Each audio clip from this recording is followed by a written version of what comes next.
बताया था समानता का अधिकार, आर्टिकल 14।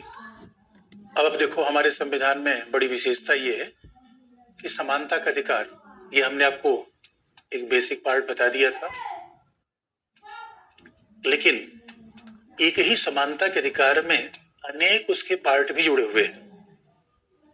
इसलिए हमारे संविधान में फंडामेंटल राइट अमेरिका के संविधान से लिया गया और बड़ा महत्व का है। और सही मायने में अगर आप देखो कि हमने जो अभी तक समानता का अधिकार पढ़ा, ये समानता का अधिकार है, अनुच्छेद 14। अब उसी के अंतर्गत संविधान निर्माताओं ने समानता स्थापित करने के कुछ विशेष अर्थ भी बता दिए। क्योंकि बात आप जानते हो, जब हम समानता की बात करते हैं तो समानता में दो चीजें अपने आप आ जाती हैं। पहला, सभी को समान अवसर देना। मेरे बच्चों, जरा ध्यान से देखना, सभी को समान बनाना नहीं। अगर आप ये कहोगे कि नहीं सभी एग्जाम में फॉर्म भरे और सभी अधिकारी बन जाए, ये हमारा संविधान नहीं कहता। बनना न बनना आपकी मर्जी है। संविधान क्या करेगा? आपको समान अवसर दे देगा। और दोस्तों, ये बहुत बड़ी बात है। जब अंग्रेजों का शासन हमारे यहाँ था तो जो बड़े बड़े पद थे वो केवल अंग्रेज अधिकारियों के लिए रिजर्व हुआ करते थे। ये कोई सामान्य बात नहीं है। समानता का अधिकार अगर मिला हुआ है, इसका मतलब है कि भारतीय कोई नागरिक किसी भी पद के लिए आज अप्लाई कर सकता है। सबको समान अवसर है। इसलिए हम समानता की बात करते हैं। अनुच्छेद 14 हमने पिछली क्लास में बताया था। और उस समानता में सभी को समान अवसर है। पहला, तो कोई भी आप में एनडीए के एग्जाम दे सकता है। और अभी तो उच्चतम न्यायालय ने कह दिया है महिलाएं भी सेना में जाएंगी। पहले हमारे ऐसा नहीं माना जाता था। तो लगातार समानता का विस्तार हो रहा है। समलैंगिक भी समानता की मांग कर रहे हैं। उन्होंने कहा भाई आप तो केवल पुरुष महिला की बात करते हो, थर्ड जेंडर कहाँ जाएगा? तो न्यायालय अब उनके भी समानता की तरफ आगे बढ़ रहा है। तो पहला, समानता का मतलब होता है अवसर की समानता। दूसरा, समानता का नकारात्मक आशय है भेदभाव का अभाव। किसी के साथ भेदभाव नहीं रहेगा और न ही किसी का विशेषाधिकार रहेगा। और आप ध्यान से देखो तो आईएएस के विशेषाधिकार का अभाव, आईएएस के पहले साल के सवाल में, प्रीवियस क्वेश्चन पेपर में पहले वर्षों में पूछे गए सवाल में ये पीटी का सवाल है कि समानता में क्या इंगित होता है। समानता में क्या इंगित है? समान अवसर, सही विकल्प है। समानता में क्या इंगित है? भेदभाव का भाव, ये भी सही है। समानता का मतलब है विशेषाधिकार का भाव, ये भी सही है। एक ऑप्शन उसमें था कि समानता में क्या नहीं है? कुशलता का खत्म होना, ये समानता का मतलब नहीं है। सॉरी, समानता का मतलब ये नहीं कुशलता खत्म हो जाए। समानता में क्योंकि सभी को समान अवसर है एग्जाम देने का, सभी को समान अवसर था ओलंपिक में भाला फेंकने का, लेकिन नीरज कुमार ही गोल्ड मेडल लाए। ये ध्यान में रखने का, अवसर सभी को मिला। ऐसा तो नहीं था किसी ने कहा था कि भाई आपको भाला फेंकने का अवसर नहीं है। उस अवसर को तब्दील करने ला, ये हमारी क्षमता है।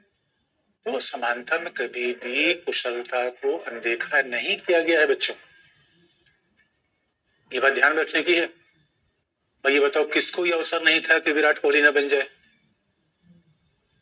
तो भाई हमारे यहाँ उड़ीसा में हॉकी चल रहा है, तो इस हॉकी कप मैच में सभी देशों को समान अवसर है कि आप गोल्ड मेडल जीत जाइए, चैंपियन बन जाइए। ये तो नहीं कहता कि सब लोग चैंपियन बनेंगे। इसे समानता और कुशलता, कुशलता मतलब क्षमता, प्रतिभा, ये दूसरे के विरोधी नहीं है। लेकिन ये भी बात है कि समानता में क्या नहीं होगा? भेदभाव नहीं होगा। अब भेदभाव कैसा? भेदभाव के हम आप जिस समाज में रहते हैं वहां कई बार आप भेदभाव देखेंगे। और हमारे यहाँ तो आर्टिकल 15 फिल्म भी बनी है। कभी दोस्तों आर्टिकल 15 फिल्म को देखना। और आर्टिकल 15 हमारे संविधान में है। तो भेदभाव के अभाव का मतलब है कि कौन सा आपके साथ डिस्क्रिमिनेशन नहीं होगा। ये समानता का नकारात्मक मतलब है। इसलिए आप देखोगे कि जब समानता अनुच्छेद 14 लिखी गई तो उसी का एक बच्चा हो गया अनुच्छेद 15, उसी का दूसरा बच्चा हो गया अनुच्छेद 16, उसी का तीसरा बच्चा हो गया अनुच्छेद 17। इसका मतलब है समानता में हमारे यहाँ 4 अनुच्छेद लिखे गए और उसके भी सब क्लॉज आ गए।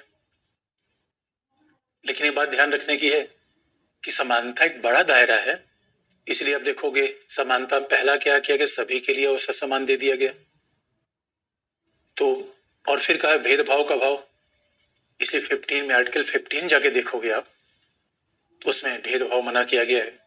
अब सवाल है भेदभाव कौन से नहीं होने चाहिए, फिर 17 और फिर 18। ये सारे आर्टिकल समानता से संबंधित है, क्योंकि ध्यान से रखने की बात है। आर्टिकल 18 में क्या कहा गया है, किसी को विशेषाधिकार नहीं होगा। विशेषाधिकार इसलिए कहा गया कि अब कोई आजाद भारत में कोई राय बहादुर नहीं होगा कोई लॉर्ड नहीं होगा। अंग्रेजी सरकार ऐसी चीजों को करके भी तो विशेषाधिकार देती थी। मेरे दोस्तों, लोकतंत्र में हर व्यक्ति बराबर है, हर व्यक्ति गरिमा बराबर है, हर व्यक्ति का सम्मान बराबर है, इसलिए तो हर व्यक्ति को एक मतदान का अधिकार मिला है। इसलिए ये बात ध्यान में रखने की है कि 18 में इसलिए कहा गया है कि भाई उपाधियां नहीं दी जाएगी। हम 18 को अलग से बता देंगे आपको, लेकिन एक बार आपको सैद्धांतिक तौर पे पूरा एक साथ समझो, फिर अलग अलग देख लो। इसलिए यह कहा गया कि कोई उपाधि नहीं दी जाएगी। तो आज तो हमारे यहाँ न कोई, इसलिए कहा जाता है कि हमारे यहाँ ये सब लॉर्ड, अर्ल, राय बहादुर ये सब नहीं है। बल्कि कभी अगर बच्चों तुमने देवदास फिल्म देखी होगी, तो देवदास फिल्म में शाहरुख खान की फिल्म है, तो उसमें देवदास में कहा भी गया है। अब देवदास की मोहब्बत किसी नायिका के साथ थी और देवदास बड़ी जमींदार का बेटा था, जिसको सरकारी जो अंग्रेज सरकार उपाधि दे रही थी उसको लॉर्ड का उपाधि देने वाली थी, सर का उपाधि देने वाली थी। तो शाहरुख खान के पिताजी ने कहा था कि भाई देखो, हमें तो अंग्रेजी सरकार सर की उपाधि देने वाली है। इसे हमारे रविन्द्रनाथ टैगोर को मिला था। अंग्रेजी सरकार ऐसी उपाधियां देती थी और तुम है एक नाचने वाली के प्रेम में पीछे पड़े हो। इसका मतलब है भाई से ये बताओ दोस्तों, अब नाचने वाली गरिमा कम है? ये कोई कहना ठीक नहीं है। ये तो कोई किसी व्यक्ति का चयन है कि वो क्या करना चाहता है। आज में डेट में देखो, नोरा फतेही, जैकलिन फर्नांडिस, ऐसे फिल्मी दुनिया के लोग हैं, इनका कितना नाम है, तो क्या इनके काम का महत्व कम थोड़ी होता है? इसे डेमोक्रेसी कहता है कि भाई ये व्यक्ति के ऊपर छोड़ दो, क्या काम करना चाहता है, हम कौन होते हैं, कौन काम अच्छा है, कौन काम बुरा है। ये सामंतवादी सोच है। और हमारा संविधान समानता और सामंतवाद दोनों एक दूसरे के खिलाफ है, क्योंकि सामंतवाद का मतलब है जहां पे पैदाइशी विशेषाधिकार बन जाए, जहां जन्म से ही कोई राजा बन गया, कोई लॉर्ड बन गया। ये कौन सी बात है? इसलिए समानता में विशेषाधिकार नहीं होगा, पहली बात। भेदभाव भी नहीं होगा। तो आप देखोगे आर्टिकल 15 और 16 में क्या कहा गया है, भेदभाव नहीं होगा। और हमारे संविधान में तो भेदभाव का एक बड़ा कठोर आधार दिया गया है, जो मना किया गया है कि अनुच्छेद 17 में छुआछूत की समाप्ति है। ये छुआछूत तो अपने आप में भेदभाव का बहुत कठोर आधार था, क्योंकि अब मेरे दोस्तों याद रखिए, अगर मानव गरिमा समान है तो मानव अपवित्र हो जाए, ये तो मानव मात्र का अपमान है। मानव और अपवित्र, छुआछूत इसी आधार पे तो है। कुछ शुद्ध है, कुछ अशुद्ध है। इसलिए संविधान निर्माताओं ने अनुच्छेद 17 रखा कि छुआछूत नहीं का। ये सबसे बड़ा भेदभाव था, सबसे अमानवीय भेदभाव था, सबसे अतार्किक भेदभाव था।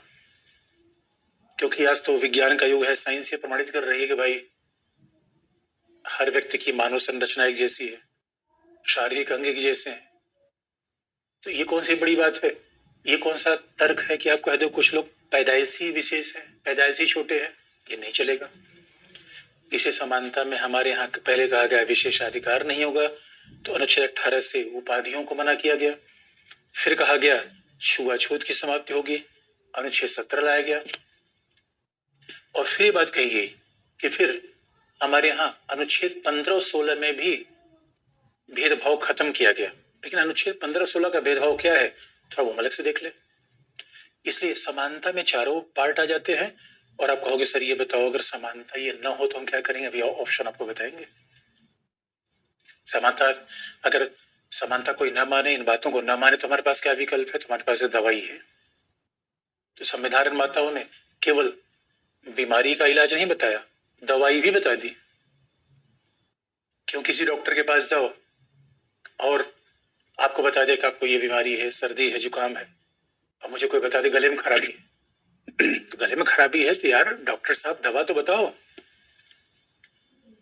तो हमारे संविधान निर्माताओं ने दवा बताया है और खराबी भी बताई है।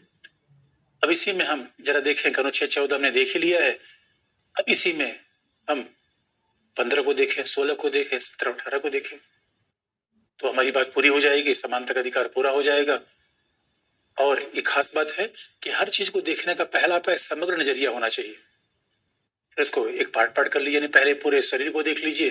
तो हमने 14 के पूरे शरीर को देख लिया, ये 14 का समानता का है कि विशेषाधिकार नहीं होगा, भेदभाव नहीं होगा, समान अवसर होगा।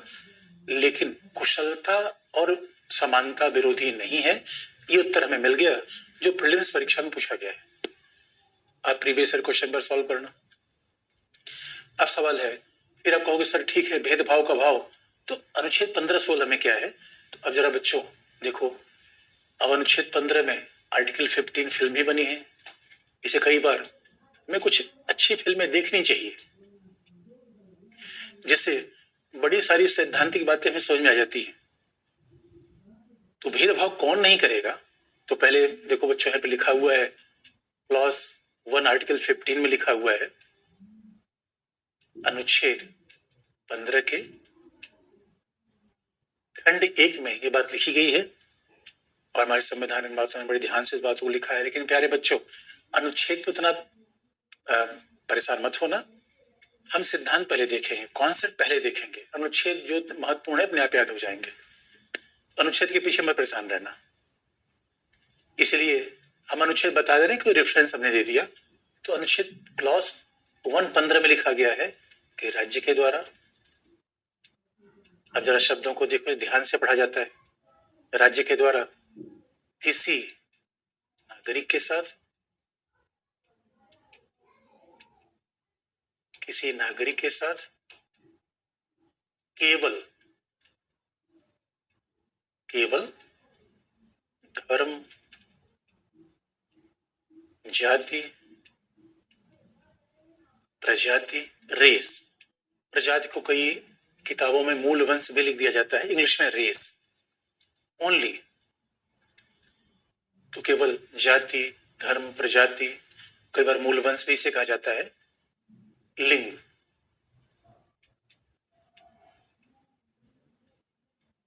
अथवा जन्मस्थान, जन्मस्थान के आधार पर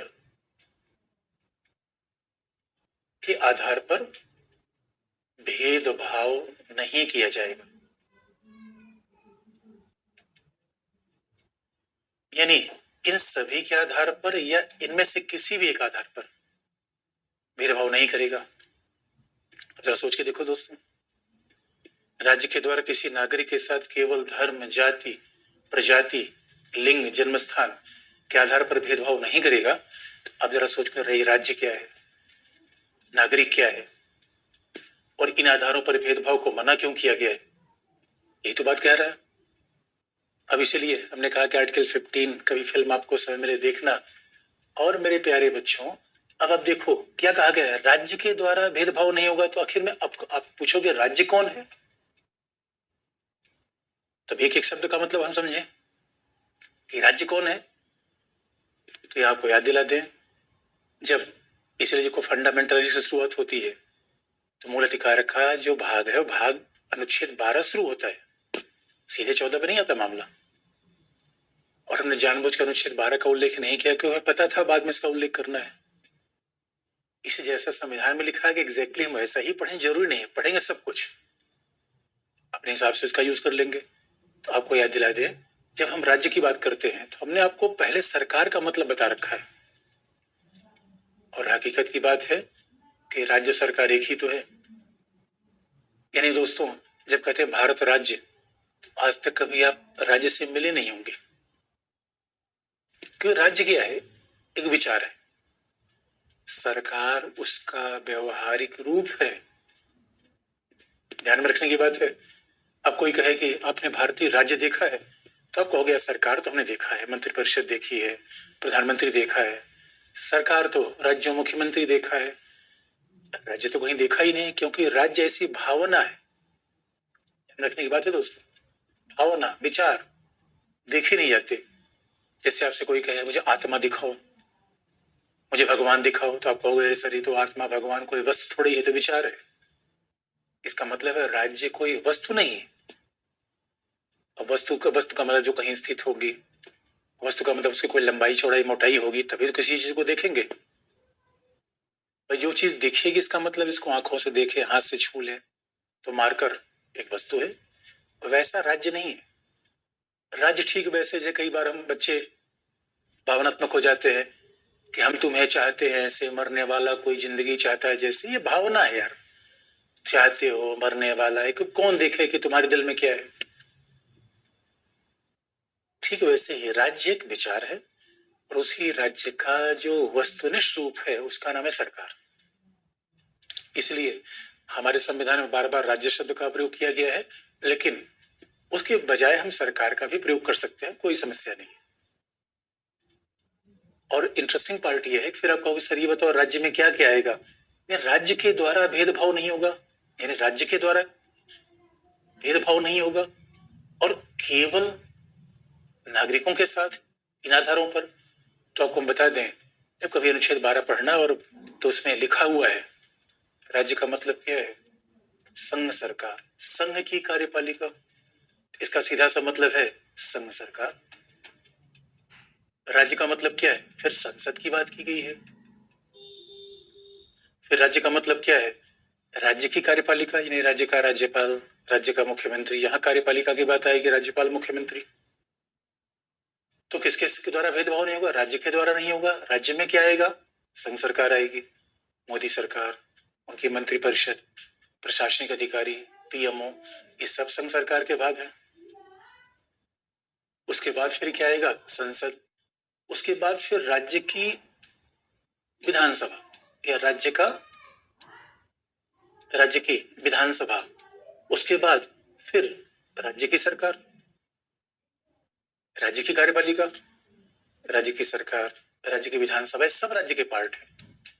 फिर उसके बाद आप ये भी कहोगे कि सर ये बताओ, ये जो नगर पालिका है, पंचायती राज, ये भी राज्य में है, तो ये भी राज्य में है। इसका मतलब है जब हम कहते हैं कि राज्य के द्वारा भेदभाव नहीं किया जाएगा, तो इसका मतलब कौन भेदभाव नहीं करेगा। न संघ भेदभाव कर सकती है, न कार्यपालिका भेदभाव कर सकती है, न ही विधानसभा भेदभाव कर सकती है, न आपके राज्य का मुख्यमंत्री भेदभाव कर सकता है, और न ही स्थानीय शासन, पंचायतें या नगर पालिका, ये भी भेदभाव नहीं कर सकती। आप कहोगे सर ये बताओ, भारतीय रेल भेदभाव कर सकता है। भारतीय रेल कहाँ आएगा, वो भी राज्य में आएगा। मेरे दोस्तों, राज्य की बाहें हैं भाई, राज्य तो बरगद के वृक्ष जैसा है।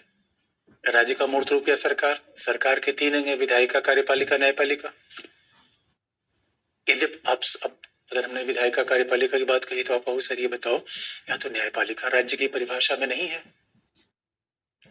तो दोस्तों, न्यायपालिका राज्य में है या नहीं, विवाद का विषय है, और आगे चलने पर कहीं ना कहीं इसका उत्तर आपको मिलेगा। फिलहाल ये मान लो आप कि सामान्यतः न्यायपालिका को हम राज्य के भाग में नहीं रख रहे। संक्षेप में बात इतनी है, क्योंकि न्यायपालिका के रखने पर विवाद है, और आप याद रखो जहां विवाद है वहां कम से कम पीटी में तो हमसे सवाल नहीं पूछा जाएगा। इसलिए बहुत ध्यान से रखने की बात है। अगर कभी आपसे पूछा कि न्यायपालिका राज्य का भाग है या नहीं है, तो जो लिख रहा है उसमें न्यायपालिका तो आ ही नहीं रही है। कार्यपालिका हम ला रहे हैं, उसमें हम संसद को ला रहे हैं। इसलिए संविधान में लिख संघ कार्यपालिका, सरकार के वजह कार्यपालिका, राज्य कार्यपालिका। तो कंफ्यूजन ना हो तो आप ये भी लिख सकते हैं, क्योंकि सरकार हमें लिख दिया तो आप कहोगे सर सरकार में 3 अंग आते हैं, इसलिए बल्कि हम ज्यादा अच्छा है कि यही लिख दे भाई, ठीक है, संघ की कार्यपालिका, केवल कार्यपालिका, फिर संघ की विधायिका यानी संसद, न्यायपालिका नहीं, फिर राज्य की कार्यपालिका, मुख्यमंत्री, फिर राज्य की विधायिका। ये न्यायपालिका का नाम नहीं आ रहा है। पंचायतें और नगर पालिका ये सब राज्य के पार्ट है। लेकिन मेरे दोस्तों कैसे राज्य अपनी बाहें बढ़ाने शुरू कर दी, तो अब स्वाभाविक तौर पर राज्य का मतलब कि उतना ही नहीं, इसमें और बातें भी अंतर्निहित है। अब यहाँ न्यायपालिका की आवश्यकता पड़ी। जब राज्य की बात आप देखोगे तो अनुच्छेद 12 में जाना पड़ेगा, और अनुच्छेद 12 में इतनी बात लिख दी गई भाई ये सब लोग हैं, और उसके बाद अनुच्छेद 12 में लास्ट में एक शब्द लिख दिया गया अन्य पदाधिकारी, ये भी राज्य में आएंगे। अन्य पदाधिकारी का मतलब क्या माना जाए? इसलिए अब दोस्तों अगर आपके राज्य में कोई एम्स है, वो भी राज्य का भाग है। इसका मतलब है राज्य का दायरा और बड़ा होता चला गया। यानी अगर मूल अधिकार के द्वारा राज्य किसी नागरिक के साथ भेदभाव नहीं करेगा, तो राज्य के मतलब कौन भेदभाव नहीं करेगा? संसद भेदभाव नहीं करेगी। इसका मतलब है संसद के द्वारा निर्मित कोई विधि इन आधारों पर भेदभाव नहीं करेगी। बड़ी इंटरेस्टिंग बात आ गई। संसद के द्वारा, और कार्यपालिका आप जानते हैं कार्यपालिका पॉलिसी बनाती है, नीतियां बनाती है। तो कार्यपालिका शिक्षा नीति बनाएगी, तो कि शिक्षा नीति बहुत ध्यान से देखने की बात है, क्या सरकार के द्वारा निर्मित राज्य के द्वारा शिक्षा नीति इन आधारों पर भेदभाव किया गया है? संभव ही नहीं है। राज्य के कोई कानून उठा के आप देखिए, इन आधारों पर भेदभाव नहीं संभव है। और इसलिए इसे कहा भी गया भाई हमारे यहाँ तो राज्य ही सबसे बड़ी संस्था है जो विधि बनाती है, और इसीलिए परंपरा प्रथा ये सब बिल्कुल नहीं चलेगा। और अब देखेंगे ये भेदभाव तो परंपरा प्रथा के आधार पर होते रहे। लेकिन फिर आप कहेंगे सर राज्य की भूमिका और बताओ। फिर राज्य में यही नहीं, राज्य में शामिल क्या हो जाएगा? एम्स भी राज्य का पार्ट है। एम्स भी राज्य का पार्ट हो जाएगा, all India institute of medical science. और ये भी आपका रेलवे, इंडियन रेलवे, ये भी राज्य का पार्ट हो जाएगा। इसका सीधा सा मतलब है कि राज्य के द्वारा नियंत्रित कोई संगठन राज्य के पैसे से चलने वाला कोई संगठन, जैसे केंद्रीय विश्वविद्यालय। अब आप मेरे दोस्तों केंद्रीय विश्वविद्यालय, केंद्रीय विद्यालय, ये सब राज्य के पार्ट आएंगे। इसलिए अगर आप किसी विश्वविद्यालय में जाइए और आपको एडमिशन लेने से विश्वविद्यालय मना कर दे, तो मेरे दोस्तों ऐसा नहीं हो सकता। हाँ, आप कहेंगे सर ये बताओ, मैंने एंट्रेंस दिया था, मैंने यूनिवर्सिटी में एंट्रेंस दिया था और यूनिवर्सिटी ने लिया ही नहीं, इसका मतलब ये तो हमारा उल्लंघन हुआ। तो प्यारे बच्चों आपको बता दें कि अगर कोई एंट्रेंस में क्वालिफाई नहीं हो पाता, तब ये भेदभाव संविधान का उल्लंघन नहीं है, क्योंकि संविधान में ध्यान रखने की बात है किस भेदभाव को मना किया गया है।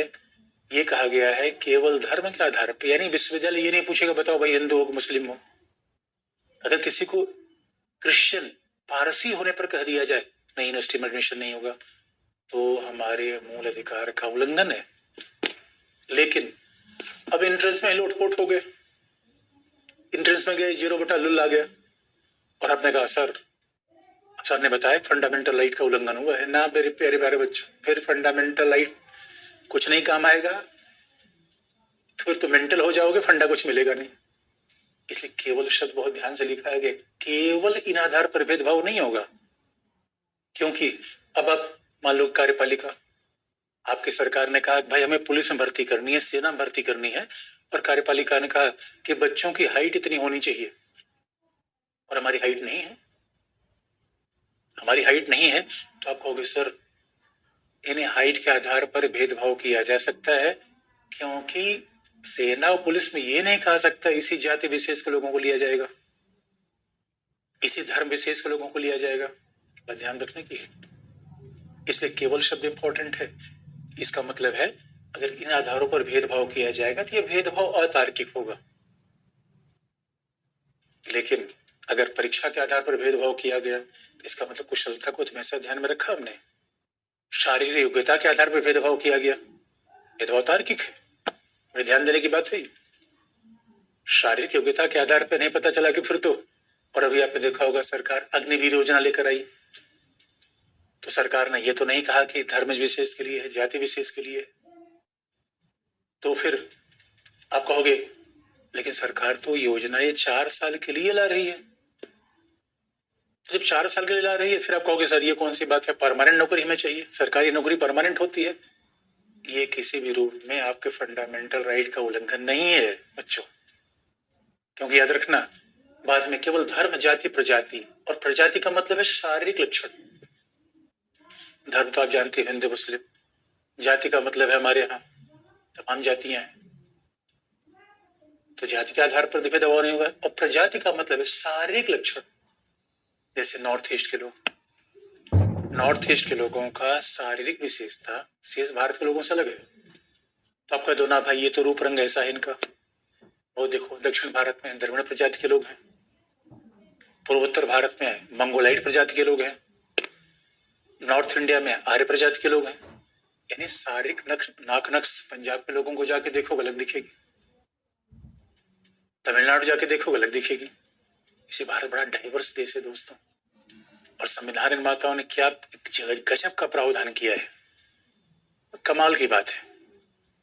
तो संविधान निर्माताओं ने क्या कहा कि ना भाई, केवल धर्म, जाति, प्रजाति यानी शारीरिक लक्षणों के आधार पर भेदभाव नहीं किया जा सकता, लेकिन फिजिकल फिटनेस के आधार पर भेदभाव किया जा सकता है। यानी कोई ये नहीं कहेगा अरे यार तुम तो अजीब सा दिख रहे हो, तुम तो ये तो दिखने में ऐसा नहीं दिख रहा है। इस आधार पर कोई भेदभाव नहीं है। आपके बाल छोटे हैं, आपकी नाक चिपटी है, इस आधार पर सोचिए, जब प्रजाति का मतलब है कि किसी की नाक लंबी होगी, किसी की नाक चिपटी होगी, किसी का माथा चौड़ा होगा, किसी का माथा पतला होगा, इस आधार पर भेदभाव नहीं करोगे। और फिर कहा गया कि लिंग, अब स्वाभाविक पुरुष महिला, तो क्या पुरुष महिला इसका मतलब है कि हम थर्ड जेंडर जो किन्नर होते हैं उनके साथ भेदभाव करेंगे? तो आजकल तो देखिए दोस्तों, हमारे संविधान जब बन रहा था तो हम ये नहीं कल्पना कर पाए थे कि पुरुष और महिला के अलावा कोई तीसरा जेंडर होता है।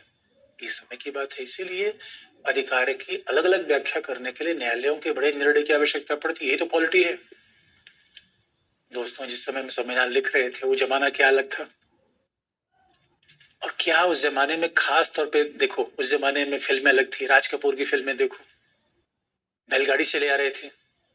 आजकल फिल्में देखो, हीरो तुरंत हेलीकॉप्टर से आ रहा है। लड़ाई भी पहले फिल्मों में होती, लट्ठे डंडे से काम चल जाता था। अभी आप देखो पठान, हीरो AK-47 लेकर आ रहा है। समय तो बदला। और मेरे दोस्तों, पुराने जमाने में जब फिल्में आती थी, हम लोग दूरदर्शन पे देखते थे, तो उसमें पता चला कि जैसे हीरो हीरोइन मिलते थे, कैमरा ऊपर चला जाता था और 2 चिड़िया दिखते थे, तो लोग समझ जाते थे क्या हो रहा है। आजकल तो हीरो हीरोइन मिलते हैं, कैमरा हटता ही नहीं। मेरे प्यारे बंधुओं, समाज बड़ा परिवर्तनशील है, समाज में बदलाव ही तो नियम है।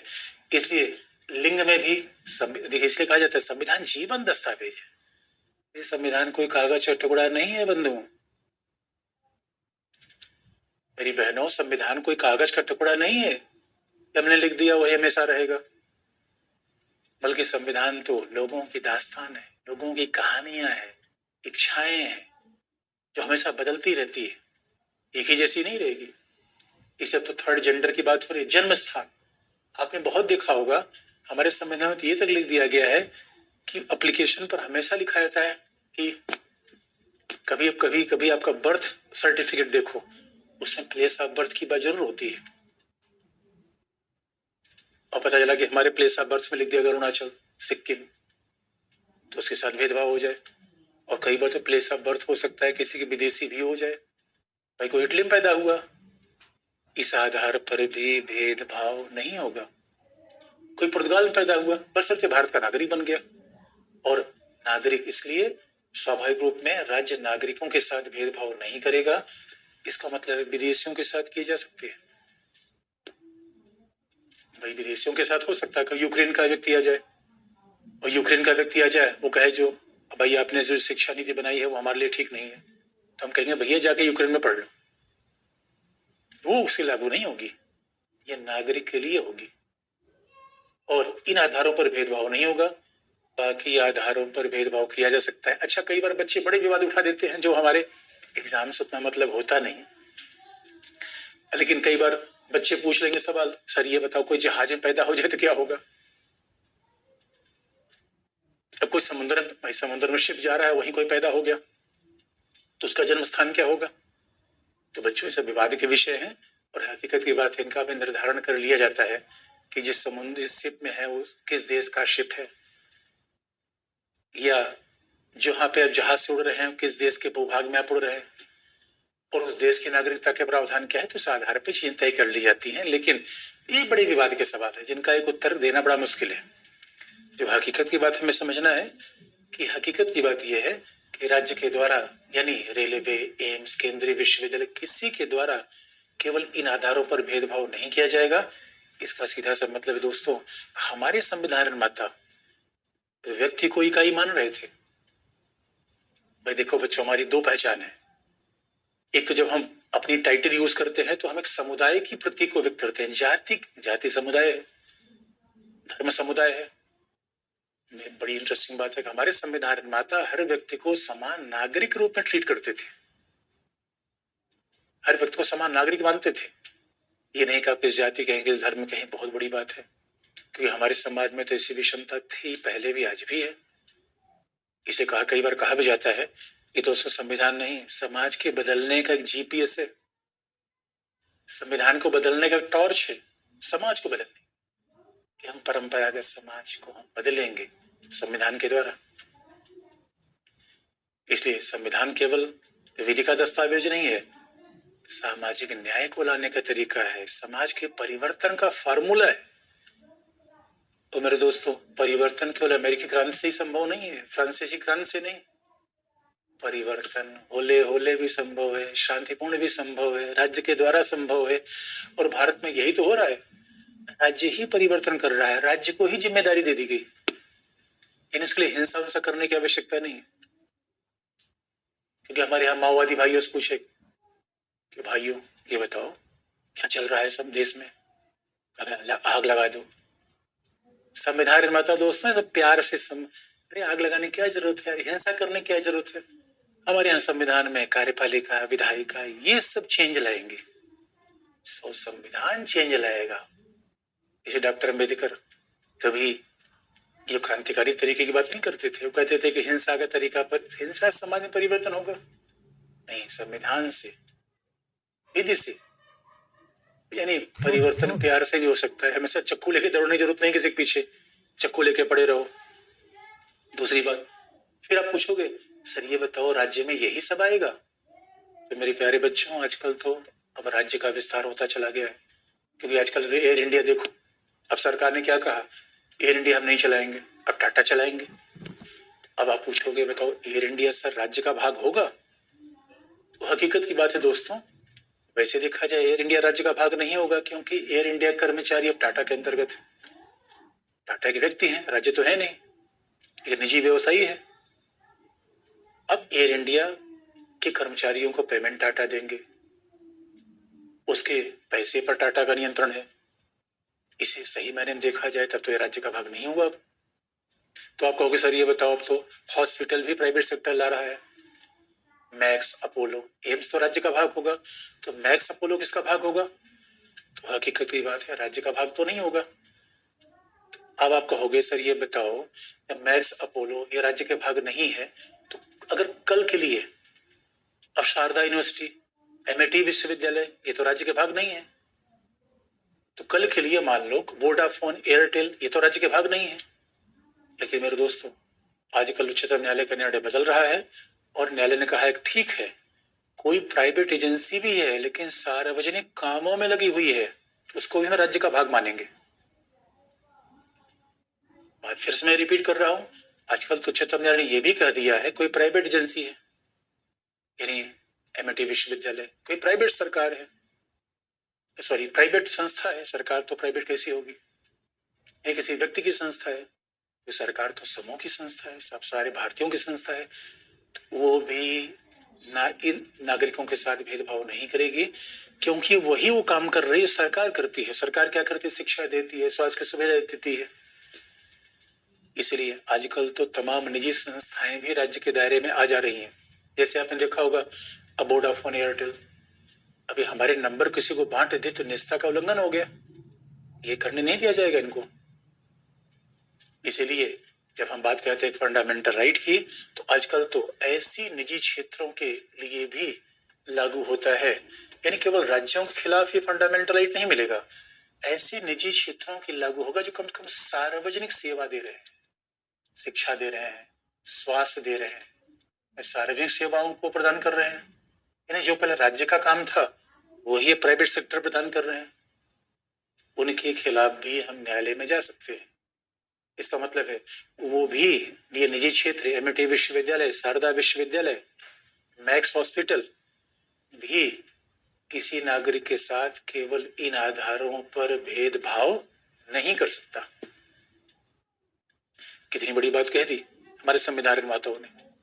यही तो समानता है। इसलिए हमने बताया समानता का पहला मतलब क्या है? भेदभाव का भाव। और जब भेदभाव का भाव हो गया, इसका मतलब है सभी को समान अवसर मिलेगा। तो राज्य के द्वारा भेदभाव नहीं होगा। राज्य का मतलब हमने समझ लिया। नागरिक का मतलब ही है कि जो विदेशी नहीं है। केवल का मतलब है कि इन आधारों के अलावा कुशलता के आधार पर भेदभाव किया जाएगा। केवल का मतलब हमने समझ लिया। और इसलिए भारतीय संविधान समानता का बिल्कुल आधार पैदा करता है। भारतीय संविधान समाज को बदलने का दस्तावेज है दोस्तों। समाज को बदलने का दस्तावेज, समाज में परिवर्तन का दस्तावेज। और समानता आएगी। लेकिन संविधान में तो थोड़ा और आगे बढ़ गए। उनका भाई ठीक है, ये तो राज्य के द्वारा समानता स्थापित की जाएगी, यहां तक तो हम समझ गए। लेकिन संविधान में तो थोड़ा और आगे बढ़ गया। उन्होंने कुछ विशेष बातों का भी उल्लेख कर दिया। उनका कुछ विशेष जगहों पर, कुछ विशेष स्थानों पर कोई भी क्षमता राज्य नहीं करेगा। और आप यहाँ पे समझ गए, राज्य नहीं करेगा और वो संस्थाएं भी नहीं करेगी जो राज्य के काम को करती है, वो भी राज्य के भाग में हमने मान लिया। इसीलिए आप कहोगे सर ये बताओ, अगर ऐसा ही कर ही दे तो हम क्या करेंगे? फिर आप दवाई बता दो। याद रखिए दोस्तों, इससे आगे चल के बताएंगे। अनुच्छेद 32 दवाई है। अगर हमारे किसी भी अधिकार का उल्लंघन हुआ तो दंडनाकर हम कहाँ पहुंचेंगे? उच्चतम न्यायालय। अनुच्छेद 32 दंडनाकर पहुंचेंगे माय लॉर्ड जस्टिस चंद्रचूड़ के पास में। कहा सर ये देखो क्या हुआ, हमारी फंडामेंटल राइट को टोटे टोटे कर दिया गया। और करने वाला कौन है? सरकार। उसके बाद चंद्रचूड़ जी कहेंगे ऑर्डर ऑर्डर। खास बात है। इसलिए हमारे संविधान में था, क्या जबरदस्त दस्तावेज बना रहे थे, क्या शानदार संविधान लिख रहे थे जहां पे समानता होगी। लेकिन बच्चों आज थोड़ा इसके आगे आर्टिकल 15 क्लॉज 2 पर बढ़े तो कल आपको बता देंगे। आज थोड़ा हमने पहले पता, थोड़ा गला खराब है, इसे आज हो गया। और कल भी 26 जनवरी के अवसर पे हम लोग आपसे मिलेंगे, क्लास थोड़ा ले लेंगे। इसी बहाने जो थोड़ा सा क्लास 1-2 छूटी हुई है वो भी पूरा हो जाएगा। तो कल हम लोग फिर मिलते हैं। आज हमें यहीं इजाजत दीजिए, बाकी कहानी फिर आगे बता देंगे। दोस्तों नमस्कार।